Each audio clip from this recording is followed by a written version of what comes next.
el protagonista del dia d'avui és el partidor de les aigües, perquè avui és quan s'obri. S'obre una volta a l'any, antigament s'obria l'1 d'abril, sempre era l'1 d'abril, i ara és sempre l'últim dissabte de març, i això ja us ho explicarem allà, un poc la importància que té des de fa tant de temps i sa trobada anual.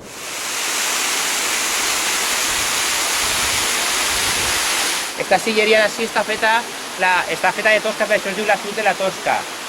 És el lloc des d'on es fa esta sud, que és com una espècie de presa, i des d'on naix la sèquia del Rec Major. Esta és la caseta de la sud, així hi ha un trestellador que pot obrir-se o pot abaixar-se, i aleshores ara està entrant ja l'aigua a la sèquia del Rec Major. Des d'ací s'inicia la sèquia que du directament fins al partidor. El que és la sèquia té una longitud de 2 quilòmetres, justament 2,50 quilòmetres, això ho sabem perquè es va fer una topografia l'any 2007-2008, el riu continua per ací i la sèquia va buscant evidentment la corba de nivell per a que a poc vagi arribant al partidor on es divideixen les aigües. Aquesta aigua que s'ha replegat justament ací era per a regar els pobles que tenen dret a l'aigua del Vinalopó, no? Que són Banyeres, Bocairent i també Beneixama, Camp de Mirra i la Canyà. Aleshores, este és l'inici del rec en Banyeres. El recorregut que anem a fer ara és un recorregut molt interessant, aneu fixant-vos un poquitiu en la sèquia i dir-vos que això s'haurà destruït i s'haurà refet.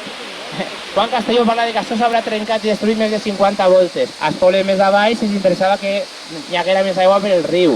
Però així venien, destruïen l'assut, trencaven el partidor, perquè tingués més aigua. S'ha refet moltes voltes. La sèquia actual, hi ha zones que anem a veure que hi ha silleria, i l'actual sèquia refeta, l'actual, és de l'any 1911, que quan es va fer el partidor que es va refer la sèquia. Però així tenim documentació des que el segle XIII-XIV així ja n'hi havia alguna cosa. I abans també, així hi havia alqueries que ja aprofitaven per a regar. El que es coneix com l'Horto Vella, en època andalusina, regava a partir de la sèquia cap a baix. El riu fa el seu camí, però la sèquia va cap allà. Tota la part des d'ací fins al partidor es coneix com l'Horto Vella. A partir del partidor cap allà ja és l'Horto Novo, ja en època cristiana, en època feudal, que ja s'amplia. Hi ha un moment, una sentència des de l'any 1459 que prohibís regar, prohibís pillar ni una gota d'aigua des d'ací fins al partidor. Fins que no arriba al partidor i el dividista no es pot agarrar. Sí, l'àrea de viatges, sí.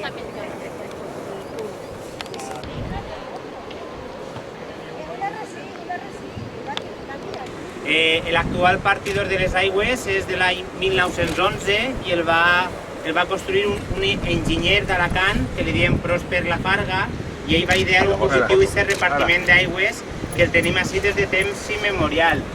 Hi ha una porta que té tres panys i cada president del rec de Beneixama, Banyeres, Bocairent té una clau per a poder entrar. I normalment es fa l'últim dissabte de març i venen els tres presidents del rec, cada un la seva clau, i entrem al partidor. És una oportunitat única, és una volta que es fa una volta a l'any.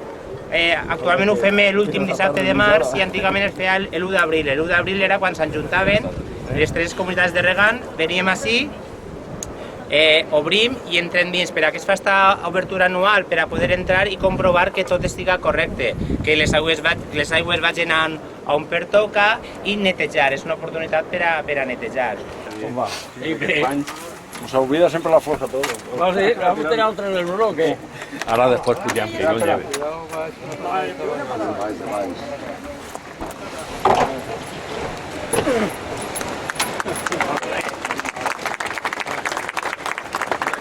Agarremos el que dice.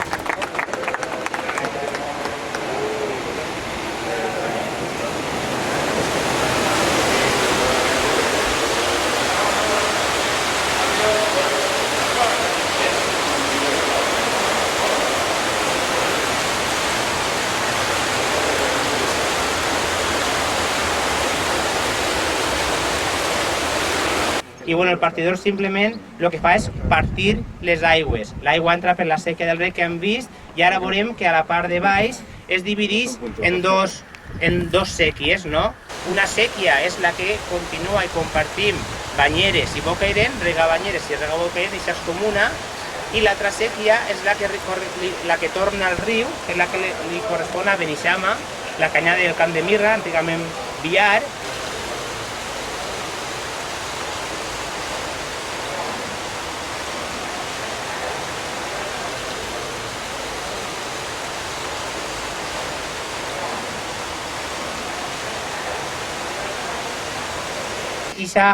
Ixa sèquia, abans d'arribar al riu, és una cosa molt interessant perquè primer passa per un antic molí, que és ixe d'ahí, passa per un segon molí i l'aigua baixa i continua al riu, però no baixava al riu directament, sinó que arribava fins dalt de l'assut del molí Lombrilla.